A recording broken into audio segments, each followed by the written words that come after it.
أصبحت المدارس في وقتنا الحاضر مهيئة للمجتمع المعرفة، وذلك من خلال البرامج الأكاديمية المتخصصة والتوجيه المهني وتوفير الموارد والتكنولوجيا، وذلك ساعد في تطوير المهارات لدى الطلبة مثل مهارات التواصل والقيادة والعديد من المهارات العليا التي تهيئ الطالب للحياة العملية. إضافة إلى ذلك التعليم التطبيقي أو العملي، على سبيل المثال المشاريع العلمية الجماعية والتي تتطلب من الطلاب البحث والتخطيط والتنفيذ والتقييم. أضف إلى ذلك الرحلات والزيارات الميدانية للمتاحف والمحميات الطبيعية والمصانع وورش العمل والشراكات المجتمعية.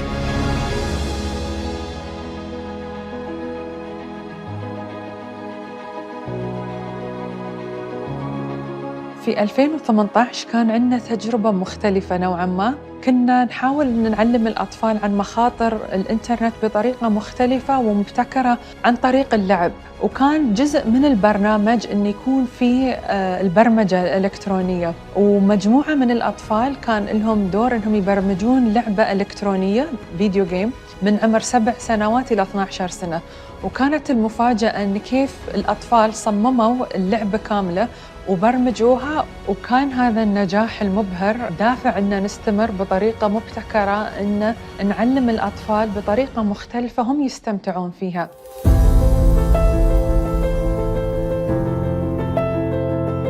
يمكن اعتبار المتحف بمثابة مدرسة للعين والأنظار، وهذا شيء مهم في اللوفر أبو ظبي. ولتحفيز الأطفال وتشجيع مشاركتهم وانخراطهم في التجربة، تعتمد المحطات التفاعلية بشكل أساسي على تقنيات التلعيب أو ما يعرف بجيميفيكيشن، حيث صممت كل التفاعلات على شكل ألعاب أو تحديات بصرية تحفز الأطفال إلى التمعن بدقة في الأعمال الفنية المعروضة واكتشافها عن قرب، للعثور على أجوبة تمكنهم من حل الألغاز والألعاب المقترحة والاستمرار في اللعبة. You know, these young minds are genuine problem solvers. They will think of solutions that we haven't even considered. Every child has a gift. Every child has a talent. Every child has something really special to them. They've also got these areas of vulnerability. They've also got these areas of opportunity that schools should enhance and support them with. And that's where the relationship between us and parents is really important, because when we look at those opportunities and we work together, we fill those gaps and make them stronger. What we've got to give our children is a platform to use their knowledge to create change.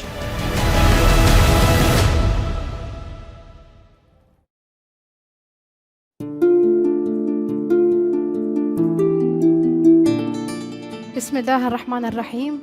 سيدي سمو الشيخ حامد بن زايد آل نهيان، سمو الشيوخ، أصحاب المعالي والسعادة، الضيوف الكرام، السلام عليكم ورحمة الله وبركاته.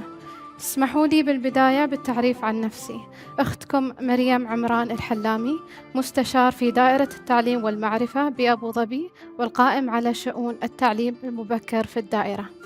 طالبة دكتوراه في جامعة باث البريطانية، أعمل على بحث معني بفهم الرحلة التعليمية وتحدياتها للطلاب ذوي الدخل المحدود.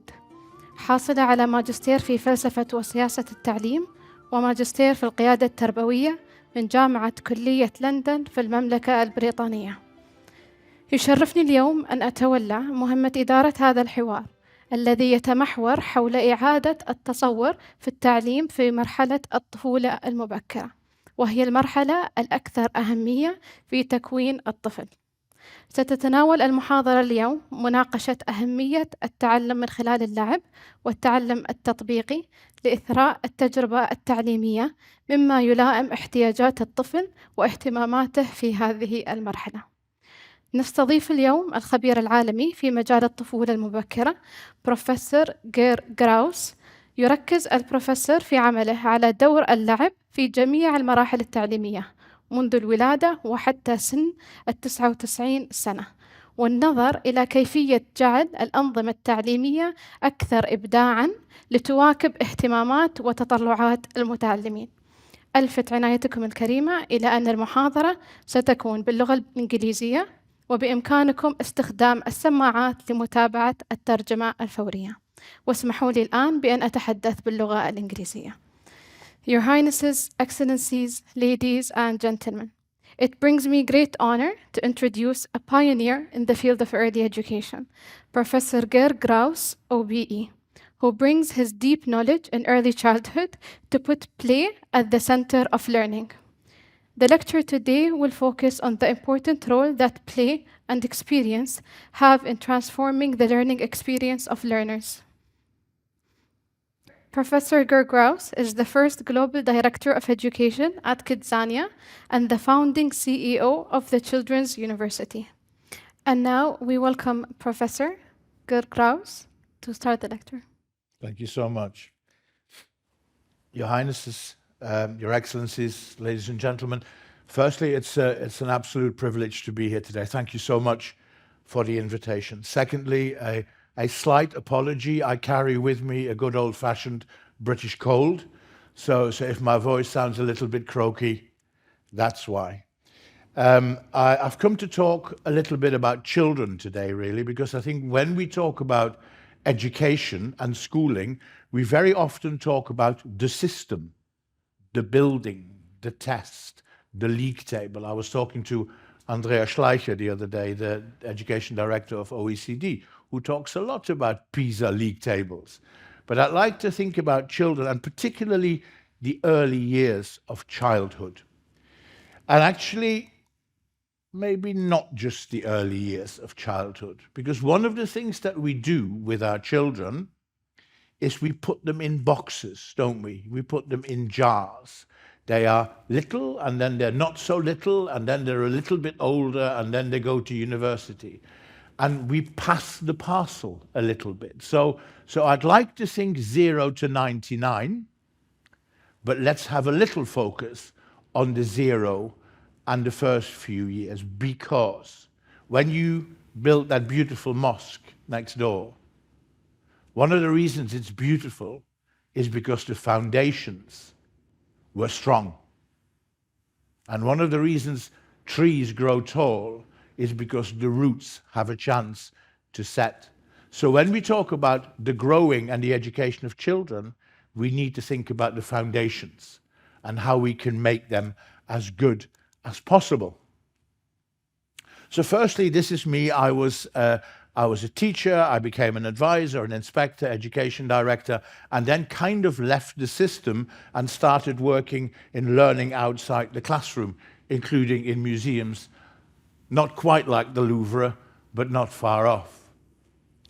And that was how I was described once, and I love this. So this is on my office door, okay? And I think it's really important, our office doors, and one of the things I'd like you to think about when today is over is what's on your door. And one of the things we put on our door far too much is what we do and not who we are. And perhaps when it comes to children, we need to ask the question, who would you like to be? Rather than what would you like to do? Because I think the who question is about values and principles. Today there's a thread, and please, a thread of thoughts. And if anybody wants to talk more about the thread of thoughts afterwards, my contact details will be in there somewhere, or we can do it here. But that's the kind of thread. Where are we now? What about experience? How will we know whether it makes a difference? What about the mind and enlightenment? And of course, what about the role we all play as teachers? Because we are all teachers. Because at some point, somewhere in our lives, there will be at least one child who will look to us for answers, for help. And at that moment in time, we all become teachers. Training fleas requires a glass jar with a lid. The fleas are placed inside the jar and the lid is then sealed. They are left undisturbed for 3 days. Then, when the jar is opened, the fleas will not jump out. In fact, the fleas will never jump higher than the level set by the lid. Their behaviour is now set for the rest of their lives.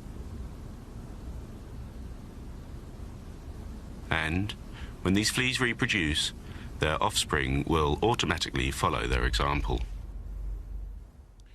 Our young people will become and will only grow within the parameters that we set. Boys, girls, rich, poor, from different countries, different parts of society. And we need to think that through, because we talk about aspirations, and children can only be aspirant if we enable them to be aspirant. And we have behind us a sign of aspiration. We want our next generation to build, if you wish, bigger, better mosques, because that is what being aspirant is.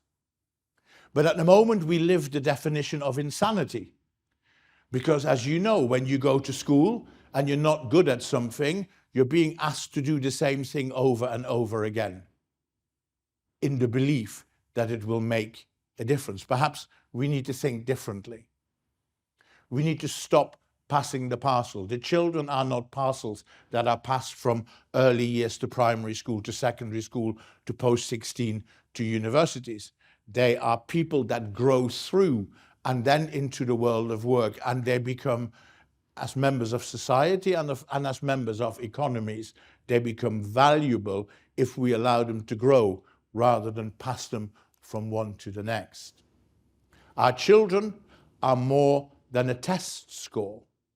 We need to get to know our children much better than we do now. They are more than just the number. Ask our children about purpose. If children, if anybody for that matter, has passion and belief and purpose, they will perform, they will achieve. But we need to answer the question, why do you go to school? I travel all over the world. I've worked across 63 countries now, I think. And wherever I go, I will go to the children and say, why do you go to school? And the answer in about 80% of the cases is, because I have to. It's not that good an answer, really, is it? We'd like to think that more purpose lives behind that. And that's what we have to work at, because then they will become qualified, highly qualified learners. I want to play a little game with you now, just for a couple of minutes, in your minds. I'm going to give you words, and I'd like you to have every time two pictures in your head. One from 1920 and one from 2020. So let's start with car. So think car, 1920, car, 2020. Okay, got it? Aeroplane. 1920, I'm not flying in that one. 2020, yes please. Hospital operating theatre. 1920, 2020. Classroom. 1920, 2020. And yes, they're still sitting facing the front. They're still putting their hands up. They still turn up at certain times of the day. They still sit within four walls. And, oh yes, the blackboard has become white. So we've moved on in our society tremendously in all that time, but we educate our children in the same way. The education of the first industrial revolution. Mass production required mass schooling so that economically we would meet those needs. We are now in the age, the Industrial Revolution 5.0, we are in the age of personalization and entrepreneurship, but we haven't moved how we educate and school our children. And at some point, that is going to present us with a problem as societies and as economies. We need to think about who we are and who our children are. Now, I'm from the Netherlands, so that particularly resonates with me. If I give children in the Netherlands a piece of paper and a pencil, and I ask them to draw the horizon, I guarantee you that they will draw a straight line. because that almost signifies who they are. And within this globalization that we're involved in at the moment, we still need to recognize that we exist regionally, that we exist nationally, and that therefore our identities are shaped. And within that, we are shaped as individuals. We need to get to know who our children are. And then we need to measure what we value. My constant discussions with OECD that say, well, if the world is changing, can we stop measuring like we measured in the 1950s? And can we start to look at measuring confidence? Because I'll come to that in a minute. Because confident children, children who are confident enough to go to museums and art galleries, will become better, more confident learners. Bring me a confident learner and I'll give you the best of grades possible.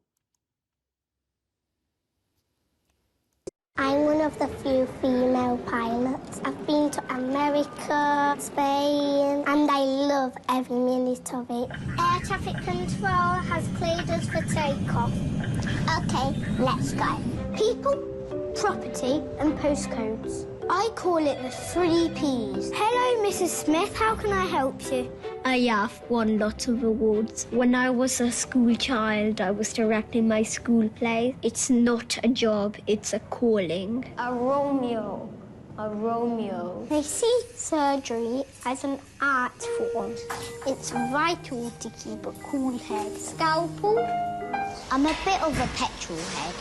I could have been a doctor, but I prefer cars. What's not to love?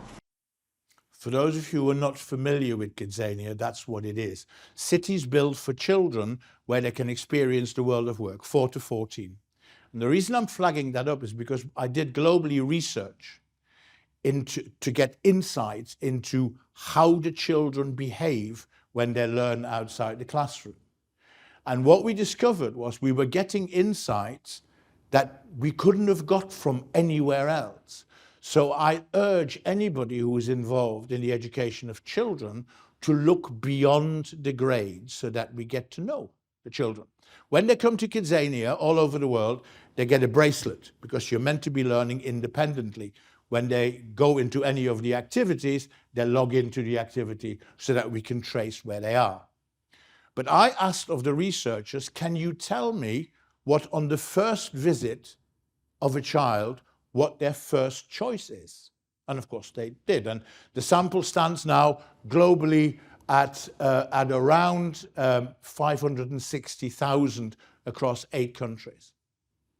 Once we had that information, the question became, well, who are the children who've made those choices? Are they 4? Are they 14? Are they boys? Are they girls? Are they black? Are they white? Are they rich? Are they poor? Which country are they from? And the key findings were stark beyond belief. So firstly, all stereotypes were set at the age of 4. So if you go into the aeroplane, the pilot activity was 95% boys. The cabin crew activity was 90% girls. And so it went, entirely with stereotype from the age of 4. Okay? Now you think that in our schooling system at the moment, we talk about careers education with children from about the age of 14. So we allow the stereotype to cement itself for 10 years, and then we think we can really still make a difference in the way they think. The second finding was that there was almost no change in that behavior between 4 and 14-year-olds. 14-year-olds were making choices in exactly the same way. The third finding was that girls globally, across all the countries, regardless of their background, girls choose activities below their age range. 9-year-old girls choose 7-year-olds activities. 9-year-old boys choose 9 or 10-year-old activities. So there is an issue in this about self-confidence and about how various societies, what the expectations of girls are. Now, if you're a teacher now and you know this, you go into a class anywhere in the world and you've got a class with 10 boys and 10 girls, you now need to begin to think differently how you enable them to learn in an equitable way. The next finding was that poor children make poor choices.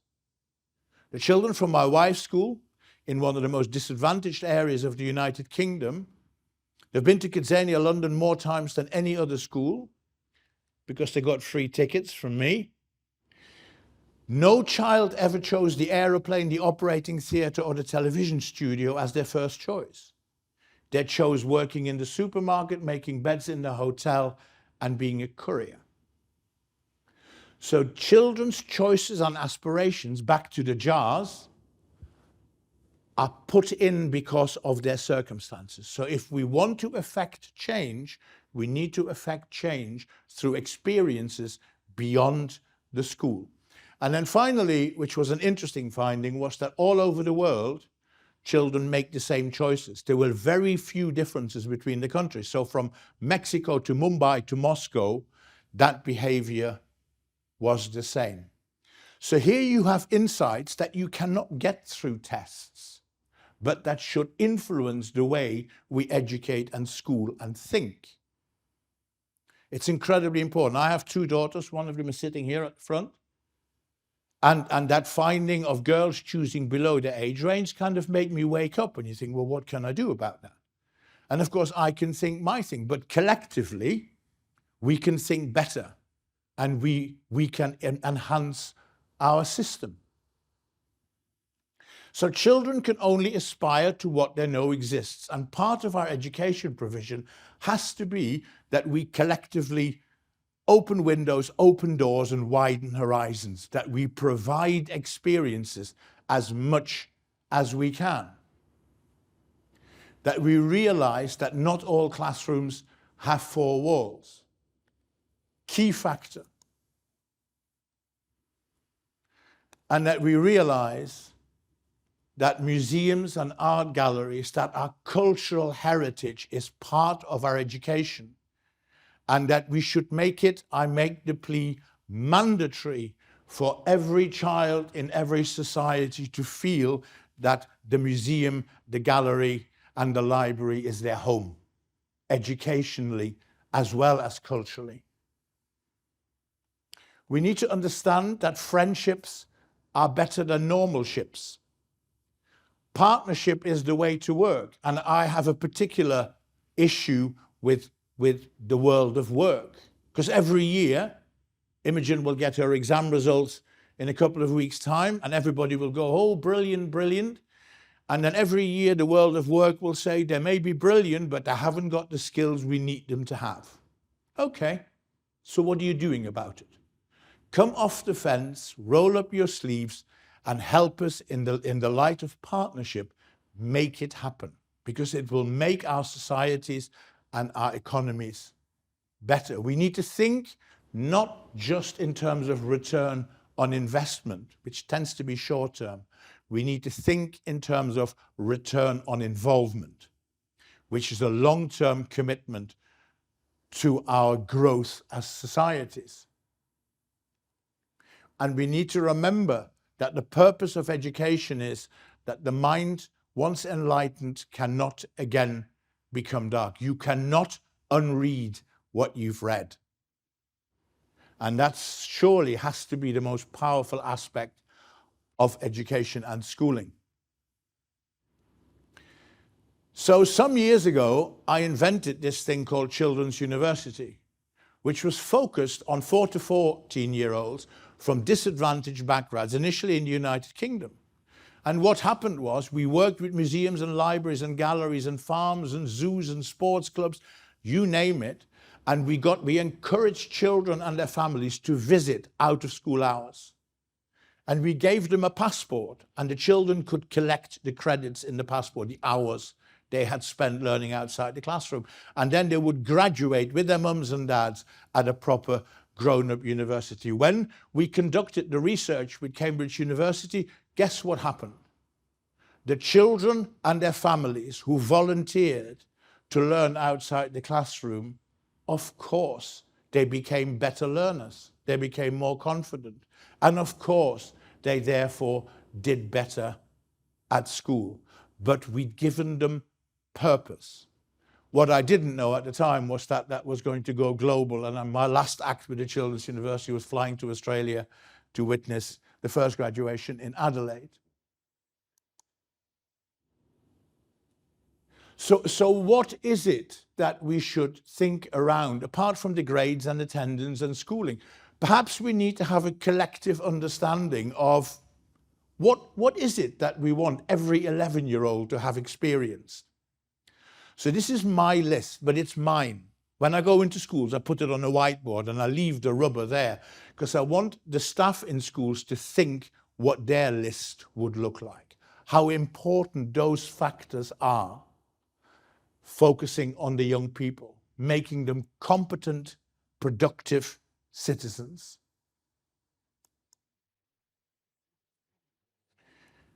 And then it comes to us. It comes to role models. Every child looks to someone. Every child wants to be someone. I wanted to be my German teacher, so I became a German teacher because I loved him and he cared for me, and I wanted to be my granddad. Those two people influenced me. When I talk to Imogen, she also talks about her teachers. When I talk to others, they talk about their uncles, they talk about their neighbors, they talk about the people they play sports with. And sometimes what we don't realize is how important as adults we are and how serious we need to take the responsibility of being role models. When my eldest daughter, Anna, was 4 years old, in her first 4 years of life, I was everything. Daddy, daddy, daddy, daddy, daddy. Daddy this, daddy that. And then she went to little school and she came back. And all of a sudden she said, Mrs. Poole, Mrs. Poole, Mrs. Poole. And I'm going, who is this Mrs. Poole? Slightly jealous. But she was influenced and touched by other people. We do this all the time, but we're not necessarily aware of it. How good would it be if every single one of us knocks on the school door and says, can I come and give something? Can I be one of your co-educators? Because without us, it isn't going to work. And the notion that parents, sometimes I see it in the UK, can absolve their responsibility is wrong. Parents are the most important co-educators a child has, and parents must work with schools together for the benefit of their children. I think schools should set family homework so that everybody has to learn together. Try it. It can be quite good fun, as long as it isn't mathematics or science in my case, because I run a mile. We as adults need to remember that wonderful quote from The Little Prince. All grown-ups were once children, but only few of them remember it. We're very quick to condemn young people. We need to sit down in a corner sometimes and think that we were naughty too sometimes. Yeah, that we weren't always goody-goody.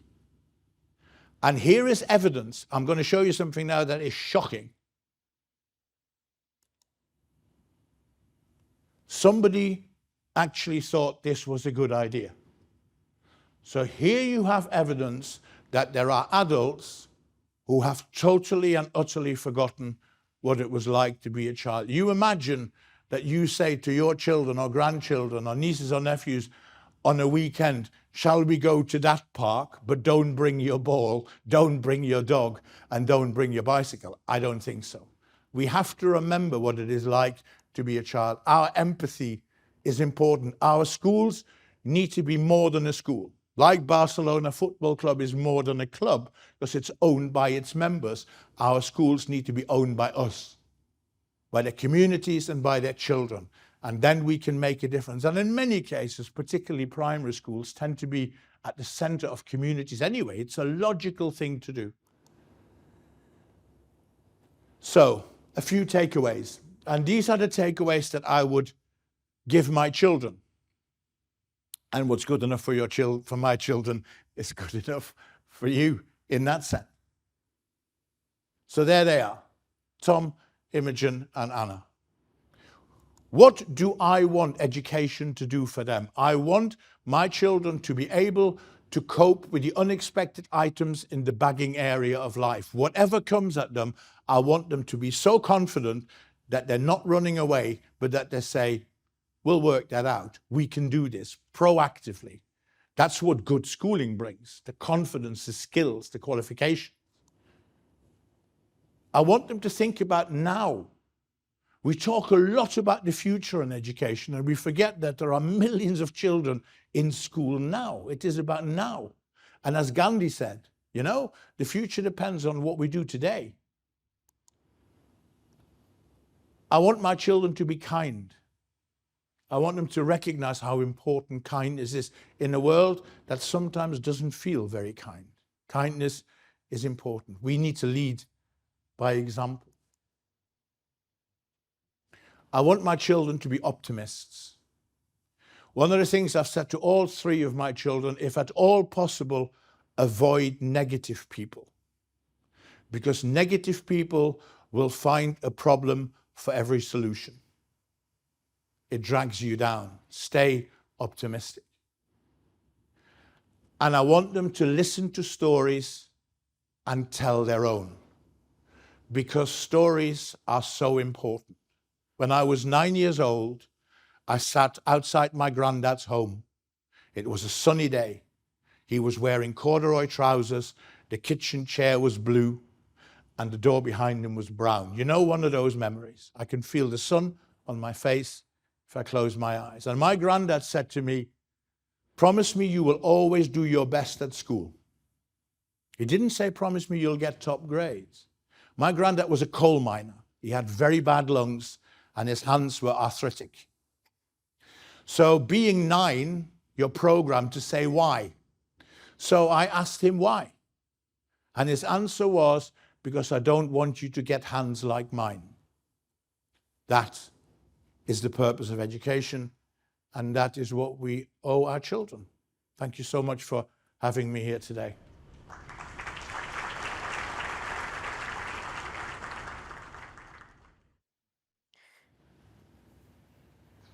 Thank you, Professor. I would like now to begin with the question and answer session. We will start with the first question. Can all learning needs take place through play and experience? Yes. Next question? No, I'll expand. It is about purpose. Yeah. So why is experience so important?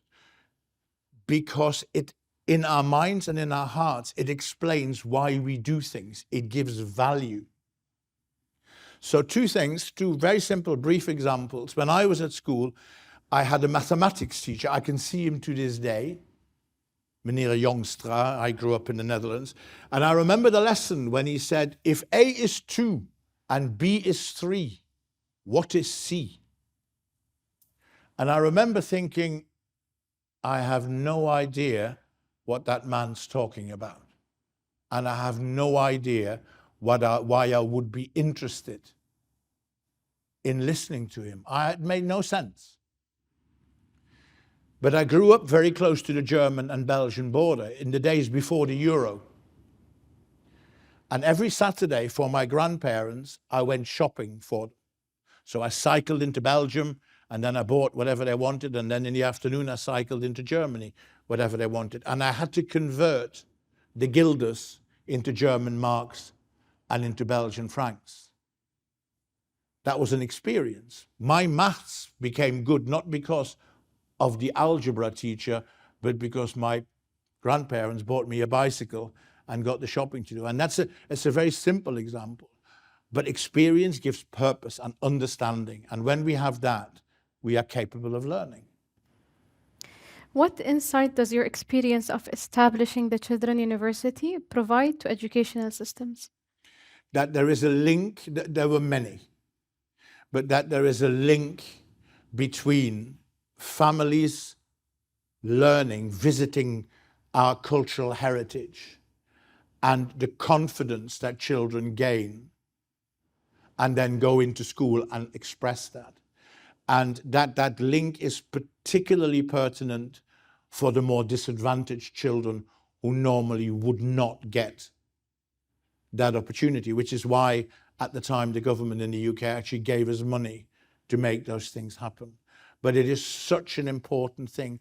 And linked to that, The graduations at universities, bearing in mind that this was predominantly for children from very disadvantaged backgrounds, the graduations at universities for those children and those parents became aspects of social mobility. Those parents had never been inside a university. Those children did not know what one was. They did then. So it helped them step up. So when experiencing Kidzania as a parent in Abu Dhabi, I noticed how the play experience were very contextualized. There was an ADNOC petrol station, there was a Majid magazine studio. Does context and culture matter in play? Totally. I'll have a very interesting example of this. So we did, when we opened in London, we did extensive research and we interviewed, I have no idea how many children, but many, many, many children. And one of the questions we asked them was, what are your favorite activities? And I was expecting a list, yeah, A, B, C, D. The answer we very surprisingly got was branded activities, i.e. sponsored activities. And I remember sitting down with a group of youngsters, about 8-year-olds, and say, I don't understand your answer. What do you mean by that? And the answer we got was, well, the aeroplane in London is British Airways. That's real. Kidzania Airways is not real. The newspaper in London is The Times. That's real. Kidzania newspaper is not real. So the conclusion I reached was that our children are far cleverer than we give them credit for. So the reality factor is absolutely key. What is your advice to educators who need to balance children outcomes with providing opportunities for experience and play-based learning? My advice is don't balance. I don't know why you would have to balance. They are integrated. They're part and parcel of the same thing. It's like the link between being taught in school and learning outside school. It's a connect. It's connect, extend, challenge. When I worked at Kidzania, I got so bored of this question, ladies and gentlemen, that I was asked on a daily basis, Kidzania, is it fun or is it education? And my answer always was, why can't it be both at the same time? What's the matter with you people? Why are you asking that question? And I think that's the answer, isn't it? So experiential learning is not something that we do on Friday afternoon or Monday morning. It's there all the time. And teachers, 2 bits of advice. One is, if you're teaching children abstract concepts, the next 2 words need to be for example. Because what you then do through the story, you make learning visible. The minute you make learning visible, you're there. I think that's the key example. Thank you again, Professor, for your insightful participation. Play is critical in early learning, and as students progress through primary, secondary, and beyond, creativity and trust often declines, affecting transition into university and the workforce. We should collectively remember to preserve creativity within our systems and let learners' curiosity and the 1,000 questions children ask continue into adulthood. في الختام، تناولت محاضرة اليوم أهمية التعلم باللعب والتعلم من خلال التجربة في إثراء العملية التعليمية للطفل، وأهمية معرفة أطفالنا كي نقدم لهم منهج دراسي أنسب. نشكر البروفيسور على إثرائنا بالمعلومات القيمة وحضوركم الكريم على حسن استماعكم.